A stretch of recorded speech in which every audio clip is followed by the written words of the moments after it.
What's up, and welcome to Branding Beyond Business, my fellow creative and entrepreneur. Thanks so much for tuning in. I've got some exciting things for this episode, specifically an interview with my dude, Chris Yost. Now, Chris is a good friend of mine for almost a decade. I would say like 7 years. I've known this guy for a while, and he's been building a lot of YouTube channels for a lot of influencer friends of ours, and he's just been in the game as a production guy, live stream, camera, content creator. So I did an interview with him, and we're actually at the airport when we did this interview, just to share again with you that podcast does not need to be perfect. Just hit record, and it's all about the context and content. So I'm excited to share this brand new episode with y'all. But first, I just wanted to thank you so much for listening to this podcast. I've been getting DMs and emails and text messages about how much this podcast has really helped. So I just want to say thank you personally. Thank you so much for tuning in and listening. And it's because of you, the listener, that we're being able to produce more and more shows. So I want to bring to you more and more episodes and more interviews, specifically with content creators, with experts, influencers, entrepreneurs, business owners, sharing things that is massively valuable so that it can help you push, record, punch fear in the face, and build your personal brand. And understand that it's not going to be perfect. Just do it. Just build your brand, share your story, and hit record and put it out there. That is really what this podcast is all about. So definitely wanted to shout out and give you a big thanks so much for tuning in. Now, this show isn't sponsored, but I do run an agency with my dude DJ, and it's called Executive Brand Growth. So if you want to help support the show, besides subscribing to the channel, sharing it, telling a friend about it, liking, commenting, that's all great. If you are looking to do podcast shows just like this, reach out to executivebrandgrowth.com. That's our agency. We produce podcasts just like this. We have a podcast studio in Gallatin, Tennessee, just 25 minutes north of downtown Nashville. We have our own studio. We'll do all the pushing of the record. Just bring yourself, bring a guest. If you want to set up interviews on a weekly basis, if you want to do a batch content day, we have our podcast studio up and running, and it's available for you to use. So that's going to be really exciting. If you just want to have a turnkey place to come hit record, we will give you our producer, our engineer, our camera gear, everything, so that you just show up, bring the content, bring your guest, hit record. We do everything else from publishing to building your channel to designing, all the stuff. We have a full staff creative team on board. So please check out Executive Brand Growth. Hit us up, reach out to us. That's the only sponsor we got, and we're slowly growing this channel. So thank you again. Now let's get into this new episode with Chris. And I hope that you get something valuable out of it. Let's go. Welcome to Branding Beyond Business. I'm your host, John Mediana. Let's get it. Hey, y'all. Well, welcome to a brand new episode of Branding Beyond Business with your boy, John Mediana. Yes, sir. And we're here What's your name? with... My name is Chris. Nice, Chris. Yes, sir. And on this show, we really talk about building your personal brand, but also the tools, techniques, tips, things that go beyond business. Yeah. Right, the business practices, right? So we talk about building your brand and all that stuff here. So For sure. So first of all, welcome to the show, Chris. Appreciate it. It's been a long time. It's been a long time. It's been a long journey. In fact, we've known each other for almost a decade now. Almost a decade. Yeah. And funny enough, where we're even filming and what we're even doing. Yeah. We're here in Grand Rapids, Michigan, and we just wrapped up a live streaming hybrid Teams meeting event. Yes. With I want to talk probably about over 500 to 600 people watching in total. No, yeah, over 3,000 people total across the world. 3,000 companies. Yeah, it's insane. I want to talk about breaking down live stream and stuff. Right. On this specific episode, I think you'd be the perfect person to talk about YouTube, live streaming. Let's go. We're going to quickly talk about your journey and your background and why you're the expert advice person to talk about that. And also, this is also proven to people that you could podcast literally anywhere, like record. Yeah. And we're at an airport waiting for our next Because flight. think about this. The definition of podcast is what? I don't know if there's a definition, but it's just collecting audio. Right now, video podcasts, you're collecting both video and audio. People like the microphones because traditionally a radio show will have that, but you don't need that as a standard. That just sounds the best over, course of time and quality. It's the best to have that mic. The idea, I think, is evolving. Look at Flagrant. Right? Flagrant too. If you could pop up an image or a video of how their setup is, they're all lapel mics. It's crazy because it's easier. Because guests will do this, they get excited, they walk away, and they're like, "Oh yeah, I forgot my mic's here." Yeah. But with the lapel, you could move around and stuff. You could film anywhere. Highly choose lapel over. I really mic. think if we could define a podcast, how would you define a podcast in today's world? I mean, with the tech and tools that we have. I kind of think it's kind of hard to say like define, but I think the reality of a podcast is. It's not even a complicated thing. It's just what conversation can you hold with someone? Like right now, we're about to talk about probably a lot of stuff when it comes to podcasting, and it's organic. We didn't write scripts. He literally picked up the camera and goes, "Hey, you want to do something?" Because I got an hour before my flight, and I'm like, "Let's do it." Because the whole purpose of a podcast is having something important to say to someone who maybe needs to hear it, right? So the podcast isn't always going to reach the 1 million plus people that you think it might. It might hit the 500,000 of this group, but then with that group, you're creating bigger groups. Yeah. So it's really just who you target. Where I could talk about how to build a birdhouse, right? At first, it might not pop off the most, but eventually it's going to make sense to a lot of people. And people who even do not even build birdhouses are going to be interested in potentially building one because I'm making the conversation interesting. That's so good, man. It's the truth. You're literally blowing our audience's mind about redefining what a podcast is. And that's true because you gotta cut this because I was about to say it's better than blowing other stuff. You're so dumb. Cut that. I'm gonna leave this in there because we're real people. Yeah, do it. We're real stories. It was a dark joke, but whatever. We're all here to have fun. We're all professional. Man. Yeah. So I think that's really important because a lot of people in their minds have this idea of what a perfect podcast looks like. But really what you're saying and what I'm hearing is that really it's a transformation of value, right? My transaction in a podcast is I'm delivering value in a form that people consume it. Do you want to know why it's the value? Because what happens first in podcast? It's audio. It's audio, yeah. So now you're listening to something. But let's say we're talking about something completely stupid. There's no direction. It's just pointless conversation about, is the bread stale today yet? I don't know. I mean, it's funny, but the thing is too with podcasting, just from my experience in it, right? Like I haven't been doing this for freaking 20 years, but I think the general gist of things is let's say you have the dopest setup. You have the most expensive mics, the most expensive cameras. You rent out a studio that you could just turn to whatever you want. You could have a Space Needle behind you, or you could be in space, right? You can do all that stuff, but then again, what are you talking about? Because that looks all cool. So important. But if I'm doing the dishes and I'm listening, or I'm driving and listening, that's not going to matter. What's going to matter is what am I getting from your podcast? It doesn't have to be a crazy thing. You don't have to be talently skilled at a specific thing. You talk about why alkaline is better for you living in Vegas. Don't let me get into that. But I'm just saying, like, now you're thinking in your head, wait, what do you mean? Why does it matter that alkaline is better for you in Vegas? Well, actually, in Las Vegas, you don't have that kind of water flowing through because some states kind of have a higher alkaline levels maybe or something like that. Well, because let me get into that. Let's get into it real quick. But now it's interesting, right? Because like in Vegas, like it's really dry. And what I learned when I first moved to Vegas is that I need to be drinking more alkaline water because it has a higher pH level. Meaning, alkaline, not alcohol. Right, alkaline. That's if you a good want to get the alcohol, get down to the strip. No, the idea was like my body needed more hydration. Right. And I didn't know that. Right, living in a desert, you need more. Because people then hold and say, why don't you just drink salt with water or the liquid IVs or anything else like that?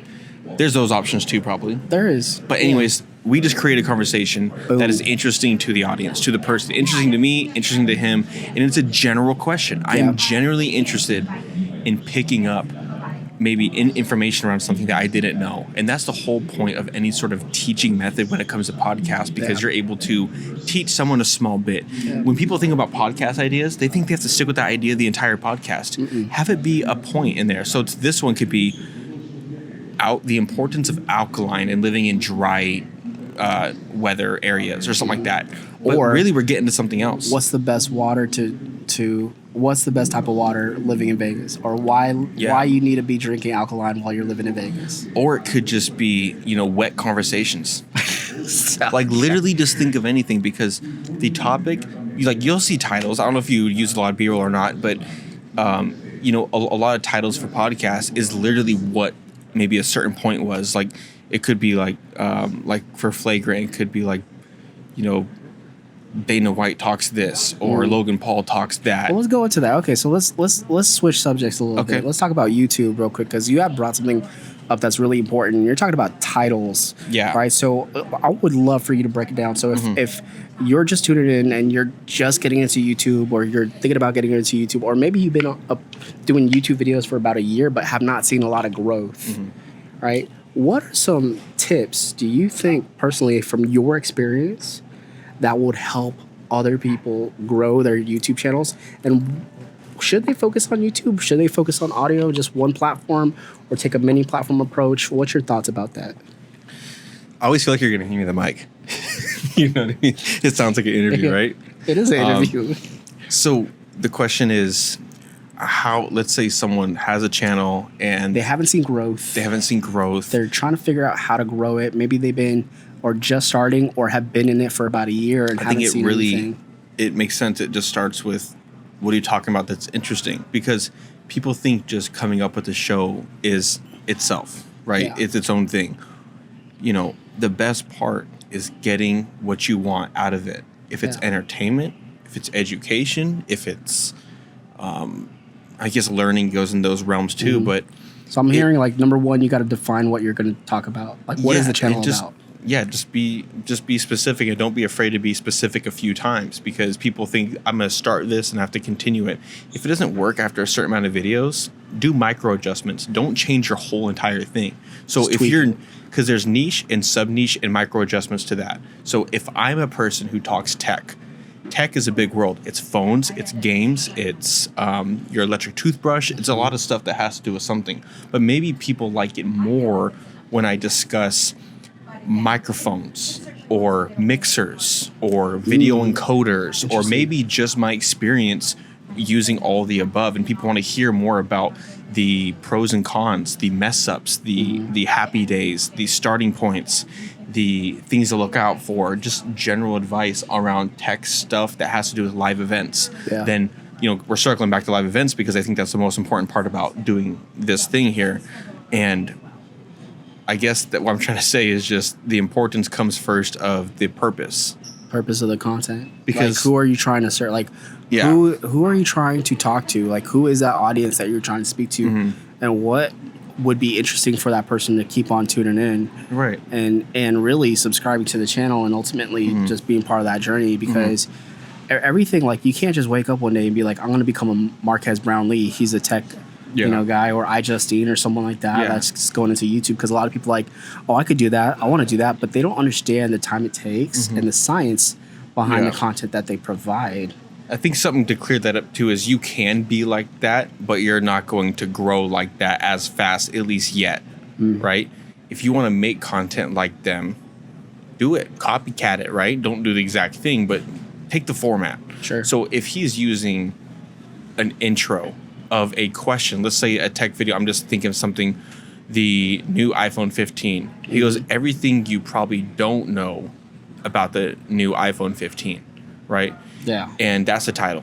And then he gets into the B-roll. So you'll learn more about this stuff when you guys do more video, or if you're already doing it, just adding more visuals that make sense what I'm talking about. So right now, if I'm talking about a gallon of milk that is produced on a farm, that a chicken laid an egg at, content. You could use all that B-roll of a farm, a chicken, an egg, and all that stuff. People are visual learners. They're visual people. YouTube's a visual platform, kind of. YouTube's a very visual platform. You have to see honestly, to click on them. I know I talk about this guy a lot, more than I want to, but Mr. Beast has kind of really created the formula of successful attention getting. He's built the science for attention. Yeah.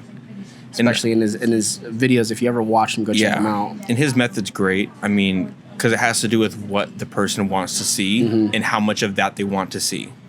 Where people don't really care too much of, hey guys, sorry it's been a while since you've seen me last. In today's video we're going to be talking about, you know, how I dropped a Lamborghini into a shredder. But before I get into that, I just really want to apologize how you know, I've just been going through some stuff. Like no one cares. Your friends care, but like people, when they click on that video, in this video we're going to be shredding this Lamborghini. But first, let's get into this. You're already hearing what you want to hear. Yeah. Now, you could do the Mr. Beast method in your own time frame. He does like 2 to 5 second intervals. You don't have to go that fast, but share what needs to be shared and then move on. So what I'm taking away from what you just said is really cutting out the fat of why people are showing up to your video. Right? Yeah. So instead of saying, hey guys, it's been a long time, like this is what I'm learning. Hey guys, it's been a long time since I posted my last video. Like no one cares really. Just get into the excitement and the attention part. Yeah, for like, most people. But there's some people who have those channels to where, let's say they're doing literally no edits. Yeah. It's IRL, it's live vlog, and that's the style. If that's your style, that's good. That makes sense. Because some people like to just watch people. Yeah.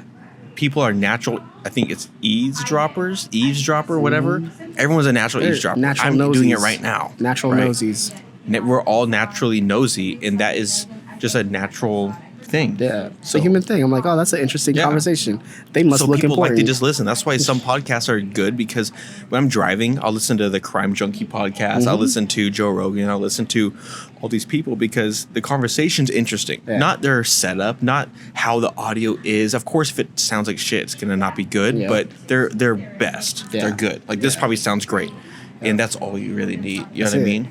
Just be interesting. And you don't have to be a elevated version of yourself. Like, what's up, you guys? And show all the energy. Just be yourself. Like right now, I'm just being myself. I'm not trying to be any sort of professional person because I am, but I'm not. But when you do that, I feel like you have more longevity because I'm not putting out. You're going to burn yourself out that way. What if you're not having a good day? Right. You know, and you have to put that face on. I don't know about you guys, but it's hard to wear that mask for so long. That's true. You know what I mean? Like, I can't do it. Well, let's talk about that. I want to go a little bit deeper, because you've been in this YouTube journey for a long time. Not that you've been a YouTuber, but you've been a massive conduit for influencers and people that have been running massively huge YouTube channels. Like I'm talking millions of subscribers, not just like a couple thousand Silver Plate kind of like channels. Like, so let me ask you a few questions about, like, first of all, how did you get started? And what are some recognizable YouTubers that we might know that you've worked with? And what's like one of the biggest lessons you've learned about growing channels? So this goes back to when I used to watch Friends. Right. This is my Joey little spiel. I looked up to Joey so much because he was himself. He was a little goofy, kind of like me, and he was a little, he's a little meatball. He's Italian, right? Yeah. We're all Italians here. I'm like 15%, but what's up? I still have that in me. But anyways, I watched that show and I wanted to be an actor. And I was always into production, media stuff, right? If it had to do with acting, the cameras, I just liked the set. 7th grade, I joined drama. I started learning how to act. And then in high school, I actually got into video production. Wow. So I learned how to do filming. How old were you, like 18, 19, freshman year of high school? Yo, chill. I got held back twice, okay? Anyways, I got held back in 6th grade. And I did my senior year twice, and I still didn't graduate, but I still am out here. All right, so you went into video in high school. So high school, I got into video production, which led to being a news anchor. I was a news anchor on my high school thing high for school a little news. bit. But they had the whole setup that I use now, but massively. But I never learned that part because I was only interested in the acting part. But anyways, I got more and more interested in it, and then we have mutual friends, like Benji. He's been my mentor for nearly 20 years now, and him and Judy were doing stuff, and I like the freedom of potentially being either a personality or being a person who's behind the scenes. Yeah. And when I've always been interested in YouTube, and I'd make YouTube videos and all that stuff. In 2016 is when I really took it seriously, when I had an opportunity with video influencers. Yeah. And that's when I literally just offered to edit. I didn't even have a price. I was just like, because Benji was like, oh, I got this. I'm like, let me just edit. So I did, because I had some experience on iMovie. He gets me Final Cut Pro, which I still have to this day, and I still use it massively. And I got more and more into doing it, understanding that there's money involved. That's dope. And I can be creative. That's dope. And there's a lot of videos I love doing and hate doing. Yeah. But I just saw the potential in it, so I really just got started that way. Yeah, that's awesome. I mean, 2016, I think a lot of people really didn't pick up on the YouTube game. Like, they knew it was coming because, like, you know, you had Gary Vaynerchuk. In fact, 2016 was the year that me and Benji went out to New York to film Gary Vaynerchuk. And that's actually one of the top 5 videos on their YouTube channel right now. Yeah. I believe in video influencers. That's when and I actually went in 2019 to his new office. Right, to his new place. I didn't go to that one. Yeah. Kind of jelly, but... You should throw that up. I had check, blonde hair. We'll put a link in the description so you can go watch it. It's literally Gary V video influencers. It's like the first one to pop up. Mm-hmm. It was fun, though. It was dope. Yeah. That was a crazy setup there. Yeah. I showed up with hella ring lights, tripods, backpacks of this, and I only used one camera. I was the opposite. I had like one light and it was theirs. I wish. And I had 5 cameras. I used no lights. I brought up, I looked like a donkey. That's hilarious. And then we didn't use them. Yeah. But that was my mistake. I wasn't too advanced at that point. I was still learning. Yeah. So what took you, so you learned all that stuff and you're just like, Benji, I just want to edit. So you started cutting your teeth on editing, starting off in iMovie and then going to the Final Cut. Yep. And then you realize that you're like, oh, I want to actually create content. There's a career in it. There's a career in this. Yeah, and it's really fun. cool. It's fun. You enjoy it. Yeah. And then you started working with other people after Benji showed up. So what was that journey like? You know what's great? I think working with all sorts of creators, like everyone I've worked with, I've loved in a way. You know what I mean? Mm-hmm. Because you're helping them create their story, which makes them income, which makes them a life to have and live. Yeah. So there was always that satisfaction of, I'm not just showing up, I'm delivering, right? Yeah. So I don't know if that answers your question or not, but yeah, I've worked with, you know, a lot of people, and as now I'm kind of like scaling down again, I'm understanding more into the creative process, and that's why I'm starting to do stuff more now. Mm-hmm. So like for fun, I'll do a Tesla video. I end up getting sponsorship. That's crazy. You know what I mean? Yeah, that's wild. And it was a random sponsorship too. It came out of nowhere, which we're still in the talks of it right now, but it's signed. Yeah. It's ready to go. That's crazy. And I only have like 5,000 subs on my YouTube. Small channel. And it's like... And getting sponsorship. So it is possible, by the way, right? Yeah. Small channel, big money. Yeah. You know what I mean? And so what I sold, though, by the way, of how I got that much with the low following, is I'm providing video production for them. Mm-hmm. So they don't have to go hire a video team. You're saving them money. The price that they're hiring me to do these 2 videos, I would normally charge probably double or triple. But because I got free product too, and I got this, I was like, whatever, a couple grand, let's go.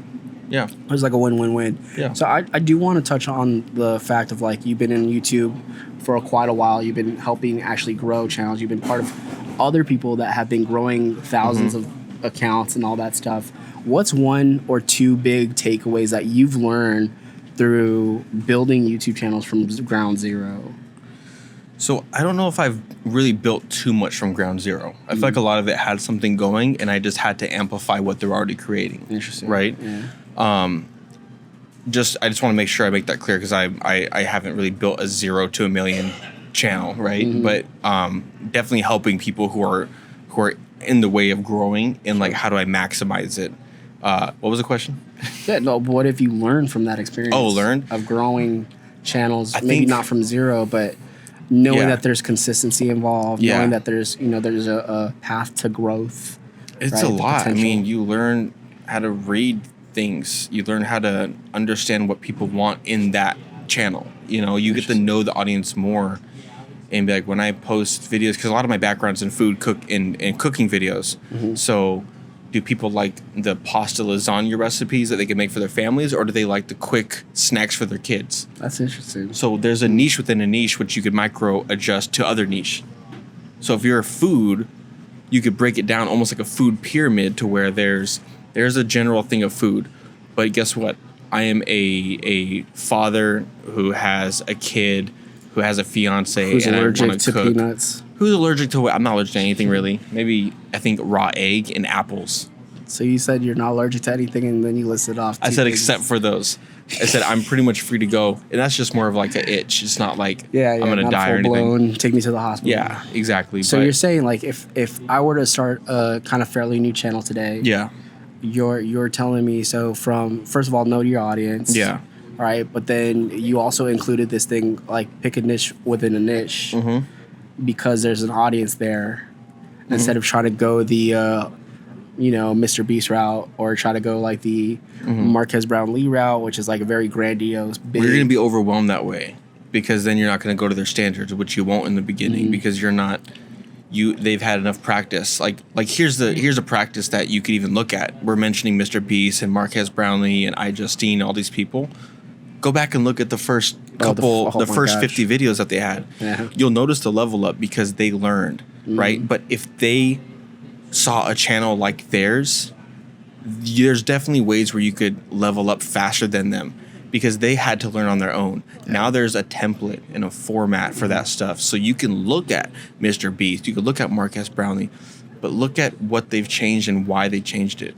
They just adapt to their audience. Yeah. So you might not be in a niche that is super popular. You might not be talking about too much that's whatever, but as long as you adjust and change your format, you can create something similar to them, but on your own dime and on your own time. Because if you have that as a standard, you're going to get burnt out. Because there's many times where I get burnt out really fast. Like just recently, like last week, I got super like burnt out and kind of like emotional over it because I was like, I'm trying to make this, but I can't. Yeah. And then I realized I'll make it the best I can in the way that I know how to, and any adjustments needed can be made.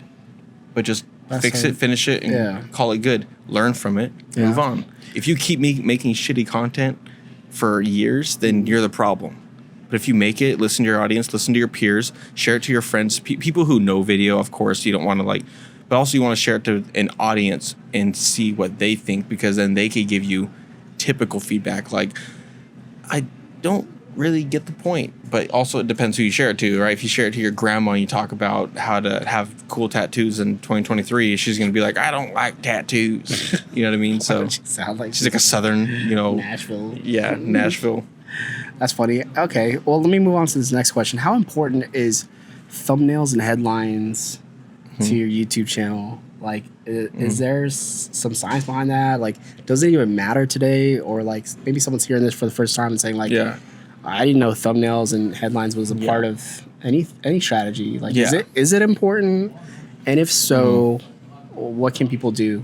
Yeah, I mean, most people judge a book by the cover, right? I mean, all people. I think most people do. Now, how they decide their decisions is different, but you technically judge a book by its cover, and that's a good and bad thing. But you have to almost treat it like that when you're putting out a video, because there's people who put a bunch of crap in their thumbnails, stuff you can't even read because you're on your phone. Yeah. So you think you're making this thumbnail on Photoshop or Canva, and it's all blown up in your face with like a giant whatever, and all of a sudden you post on YouTube and it shrinks to this small. Right? Think about everyone's phone too. It's all going to be different based off their phone size.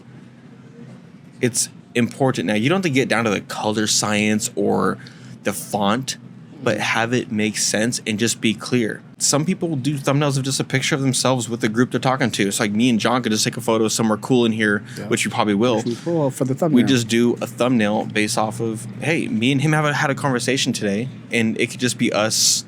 The picture could just be us. Yeah. The thumbnail doesn't have to be like, oh, I'm so shocked. Like, that kind of helps sometimes, but really the best strategy is just make it simple at first. Don't overcomplicate it. Add on. Yeah. Start with the base. A nice, solid photo that you actually took, that you kind of edited, tweaked, resized, whatever. Yeah. And just take those. And then when you get into being more of like a mass producer, batching person, then you can take a bunch of random photos, and then you can find a text style, and you can find color, and you can have it be quick and efficient. But at first, just make it make sense. That's it. What's the best platform that you could recommend for those that are just starting out? Canva. Okay. Canva is the biggest cheat sheet. Now, don't take their templates, but use it as inspiration, right? Like, I like the way where they place this. I could place a soccer ball here. because I'm teaching soccer today, or my daughter won her soccer game, and I'm going to be cheering in one side of the photo, and then the other side of the photo is a soccer ball being kicked into a net. Like, it could be a cartoon version of it, right? So I don't know. The Canva has all that, and if you pay for it with the pro version, you get even more settings and all these cool graphics and templates, and it's also good for many things. Yeah, I was thinking about even doing a tutorial on how to use Canva for your intro videos. You know, they can make like intro templates, and they have ChatGPT included into it. So if you want to make a PowerPoint, which can turn to be in your video, because if you're talking about faceless something, YouTube here's the best part about B-roll. If you don't know how to film B-roll, go into Canva, use the AI system, and say, create 10 slides for discussing these 10 things. And it creates it for you. Add some text. You just adjust it, of course. You never want to go based off that. You make the edits. You can maybe change a photo if you don't like that image, but it gives you a solid 10 templates that are 10 B-roll spots for your 10 points. Bam.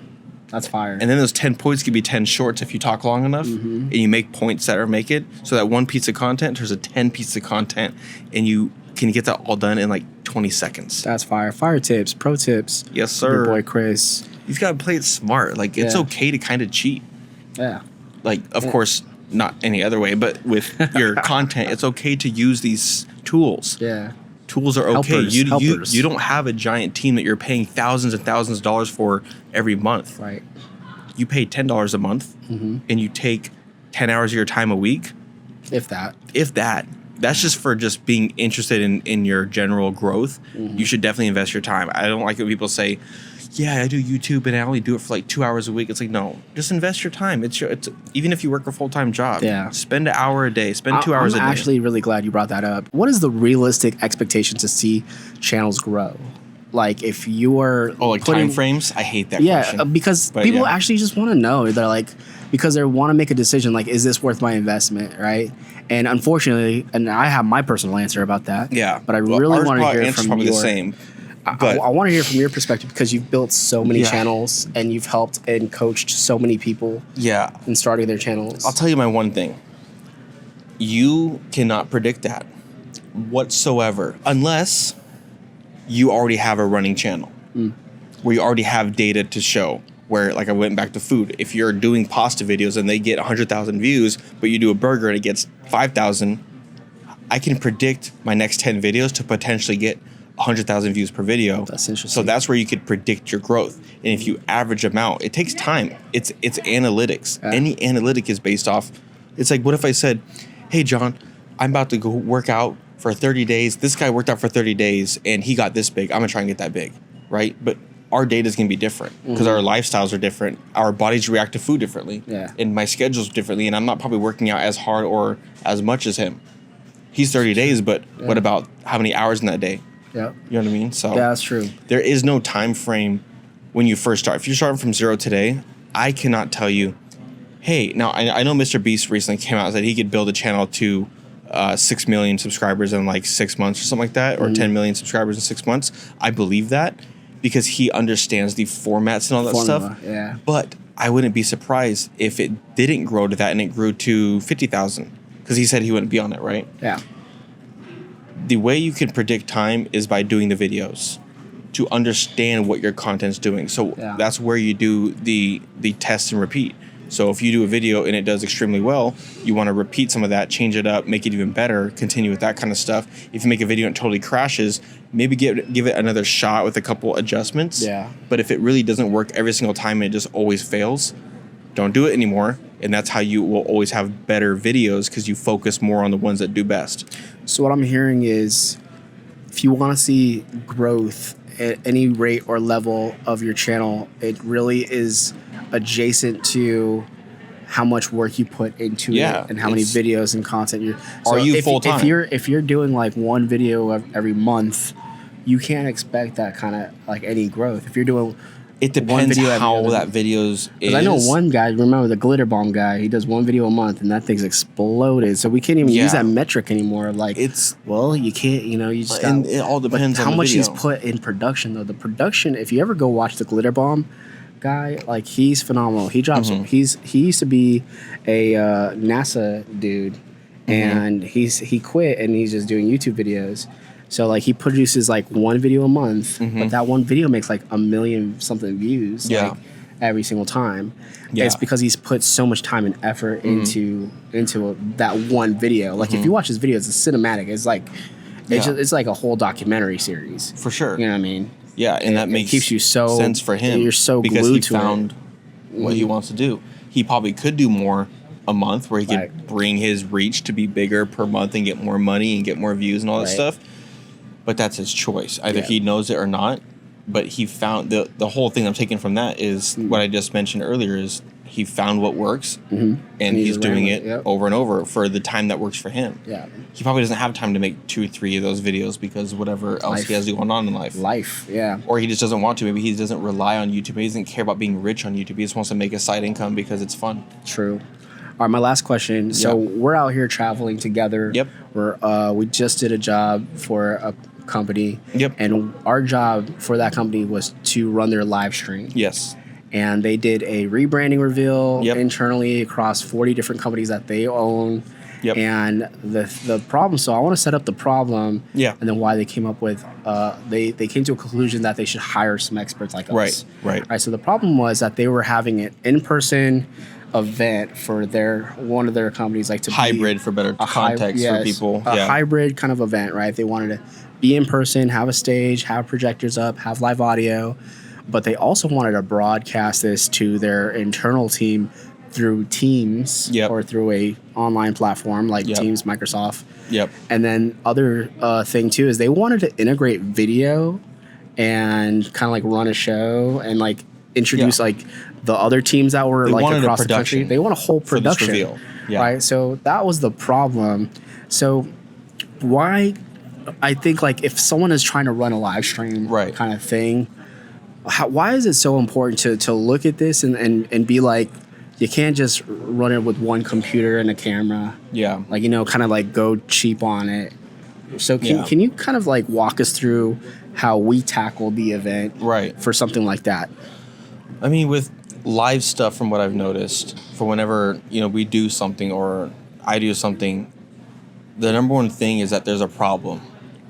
And they've probably been through hell and back to find a solution because sometimes they don't want to pay the money. Right. Because it's not cheap to do live stuff, right? It's especially for how intense that one was. Mm-hmm. This could be a very expensive job, but it's expensive on purpose. Right. Because you pay for what you get.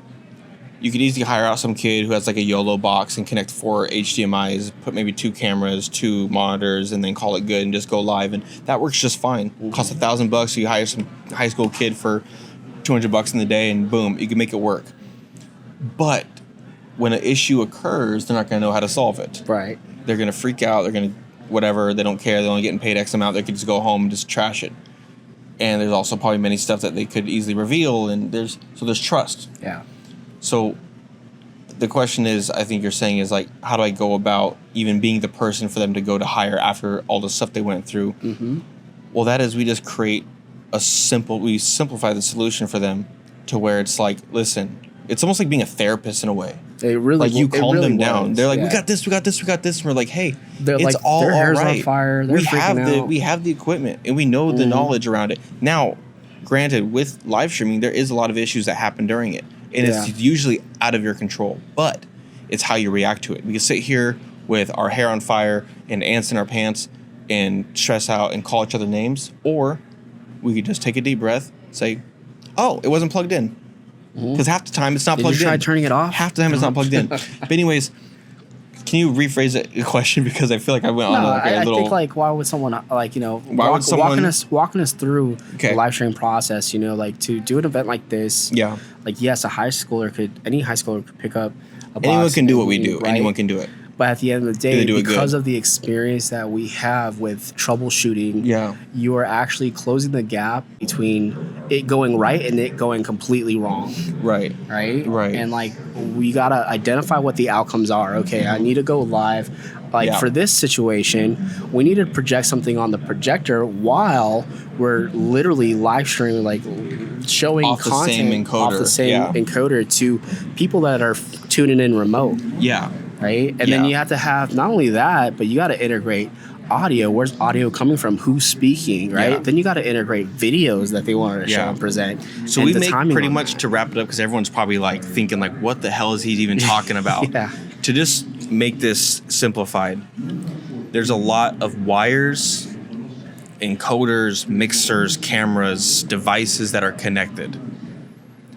And sometimes it's so overwhelming that there's unnecessary stress. Mm-hmm. So when you go about hiring someone like us to do something like that, you're allowed to practice. Mm-hmm.